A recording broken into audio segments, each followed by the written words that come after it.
ಶರಣಪ್ರಕಾಶ್ ಪಾಟೀಲ್ ಎಂಬ ಹೆಸರಿನ ನಾನು ಕಾನೂನಿನ ಮೂಲಕ ಸ್ಥಾಪಿತವಾದ ಭಾರತದ ಸಂವಿಧಾನದ ವಿಷಯದಲ್ಲಿ ನಿಜವಾದ ಶ್ರದ್ಧೆ ಮತ್ತು ನಿಷ್ಠೆಯನ್ನು ಹೊಂದಿರುತ್ತೇನೆಂದು ನಾನು ಭಾರತದ ಸಾರ್ವಭೌಮತ್ವವನ್ನು ಮತ್ತು ಅಖಂಡತೆಯನ್ನು ಎತ್ತಿ ಹಿಡಿಯುತ್ತೇನೆಂದು ಮತ್ತು ಕರ್ನಾಟಕ ರಾಜ್ಯದ ಮಂತ್ರಿಯಾಗಿ ನನ್ನ ಕರ್ತವ್ಯಗಳನ್ನು ಶ್ರದ್ಧಾಪೂರ್ವಕವಾಗಿ ಮತ್ತು ಅಂತಃಕರಣಪೂರ್ವಕವಾಗಿ ನಿರ್ವಹಿಸುತ್ತೇನೆಂದು ಭಯ ಅಥವಾ ಪಕ್ಷಪಾತವಿಲ್ಲದೆ ರಾಗ ದ್ವೇಷವಿಲ್ಲದೆ ಎಲ್ಲ ಬಗೆಯ ಜನರಿಗೆ ಸಂವಿಧಾನಕ್ಕೆ ಮತ್ತು ಕಾನೂನಿಗೆ ಅನುಸಾರವಾಗಿ ನ್ಯಾಯವಾದುದನ್ನೇ ಮಾಡುತ್ತೇನೆಂದು ದೇವರ ಹೆಸರಿನಲ್ಲಿ ಪ್ರಮಾಣ ಮಾಡುತ್ತೇನೆ.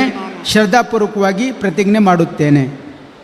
ನಾನು ಡಾಕ್ಟರ್ ಶರಣಪ್ರಕಾಶ್ ರುದ್ರಪ್ಪ ಪಾಟೀಲ್ ಎಂಬ ಹೆಸರಿನ ನಾನು ಕರ್ನಾಟಕ ರಾಜ್ಯದ ಮಂತ್ರಿಯಾಗಿ ನನ್ನ ಪರ್ಯಾಲೋಚನೆಗೆ ತರಲಾಗುವ ಅಥವಾ ನನಗೆ ತಿಳಿದು ಬರುವ ಯಾವುದೇ ವಿಷಯವನ್ನು ರಾಜ್ಯದ ಮಂತ್ರಿಯಾಗಿ ನನ್ನ ಕರ್ತವ್ಯಗಳ ಯುಕ್ತ ನಿರ್ವಹಣೆಗೆ ಅಗತ್ಯವಾಗಬಹುದಾದ ಸಂದರ್ಭದಲ್ಲದೆ ಅನ್ಯಥಾ ಯಾವುದೇ ವ್ಯಕ್ತಿಗೆ ಅಥವಾ ವ್ಯಕ್ತಿಗಳಿಗೆ ಪ್ರತ್ಯಕ್ಷವಾಗಿ ಅಥವಾ ಪರೋಕ್ಷವಾಗಿ ತಿಳಿಸುವುದಿಲ್ಲ ಅಥವಾ ಬಹಿರಂಗಪಡಿಸುವುದಿಲ್ಲ ಎಂದು ದೇವರ ಹೆಸರಿನಲ್ಲಿ ಪ್ರಮಾಣ ಮಾಡುತ್ತೇನೆ. ಶ್ರದ್ಧಾಪೂರ್ವಕವಾಗಿ ಪ್ರತಿಜ್ಞೆ ಮಾಡುತ್ತೇನೆ.